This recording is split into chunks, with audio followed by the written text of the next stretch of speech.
Until you make the unconscious conscious, it will direct your life, and you will call it fate.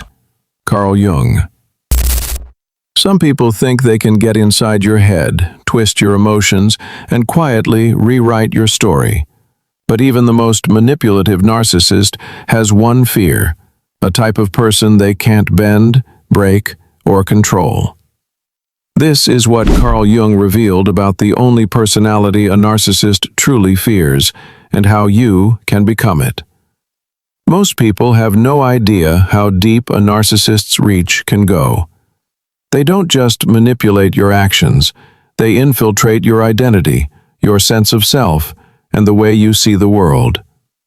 Yet there is a rare kind of individual who is immune to their games, someone whose inner strength and self-awareness make them untouchable. Jung didn't just identify this personality, he explained the psychology behind why it disarms manipulation entirely. In this video, we'll explore exactly what makes it so powerful and how you can shape yourself into it. If you're ready to stop being a target and start being a force they can't handle, stay with me. And if you value these insights, subscribe for more powerful psychological breakdowns. A narcissist, in the language of Carl Jung's psychology, is not just someone with an inflated ego. They are a person whose entire sense of self is a fragile construct, constantly fed by the control they exert over others. Beneath the mask of confidence and charm lies what Jung would call the shadow, an unconscious reservoir of fear, insecurity, and the desperate need to avoid confronting their own emptiness. This is why the narcissist's life revolves around maintaining power, because losing control would force them to meet the parts of themselves they spend their lives running from. Their control is rarely overt at first. It begins subtly, often with emotional hooks, making you feel guilty for having boundaries, amplifying your fears so you become dependent on their reassurance, or making you believe you need them to be complete.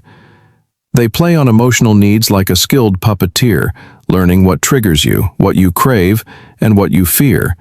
Then comes the testing of limits, small boundary violations at first, disguised as jokes, misunderstandings, or moments where they expect you to just let it go.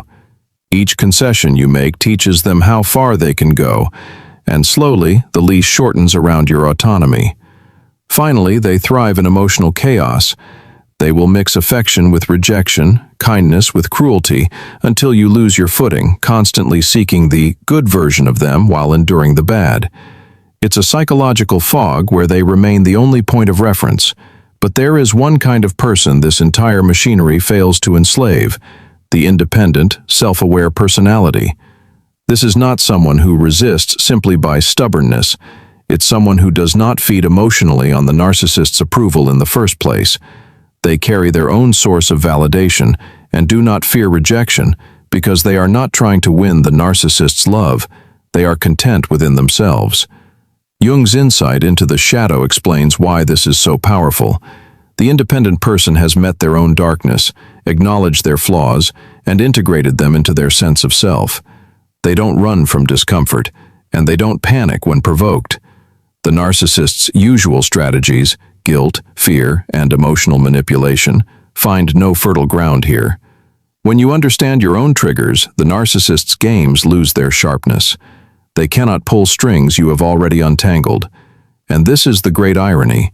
The narcissist, who prides themselves on control, feels a deep, unspoken fear when they meet someone they cannot bind. To them, it's not just a loss of power, it's a confrontation with their own impotence, a reminder that their influence is an illusion. This is why Jung's work remains so relevant. To stand free from the narcissist, you must first stand free from the hidden forces within yourself. Only then can you see their tactics with perfect clarity and refuse to dance to their tune. Becoming the kind of person a narcissist cannot control begins with building deep self-awareness, a steady, grounded understanding of who you are beneath all external noise. This means confronting your own emotional vulnerabilities without shame, recognizing where your need for approval or fear of abandonment might make you susceptible to manipulation. In Jungian terms, it is about meeting your own shadow, those hidden insecurities, suppressed desires, and unprocessed pains, with honesty instead of denial. When you know these parts of yourself, you take away the narcissist's ability to weaponize them. From there, you set boundaries that are not up for negotiation, saying no without over-explaining, protecting your emotional space, and refusing to let guilt be the hook that pulls you back in. This isn't about being cold or detached.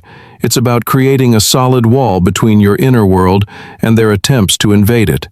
Even in close relationships, you maintain a psychological distance, a quiet clarity that ensures your identity does not get entangled with their shifting moods and demands. Managing your emotions under pressure is the next pillar. Narcissists thrive on triggering impulsive reactions, so your power lies in pausing before you respond, staying rooted in facts, and refusing to feed the emotional drama they're trying to spark. You learn to navigate conversations without taking the bait, turning what could be a shouting match into a calm, strategic disengagement. When the narcissist is apparent, the challenge deepens because the dynamic has been wired into you from childhood. In such cases, accept that you are not responsible for fixing them, and that their inability to love or validate you in healthy ways is not a reflection of your worth. You create psychological boundaries even if you live under the same roof, safeguarding your mind as fiercely as you would your physical safety. Seek emotional nourishment outside the family, through friends, mentors, or therapy, so you are not dependent on the very person who depletes you. If the narcissist is a romantic partner, your survival depends on early recognition of their control patterns. Watch for the subtle tests, the guilt trips, the rewriting of reality, and once you see them, decide whether the relationship can be healed through firm boundaries or whether it requires walking away entirely. Never enter the exhausting game of proving yourself to them. The need for constant validation is a trap that keeps you in their orbit. And perhaps most importantly, understand that freedom from a narcissist is not just about saying no to them. It's about saying yes to yourself.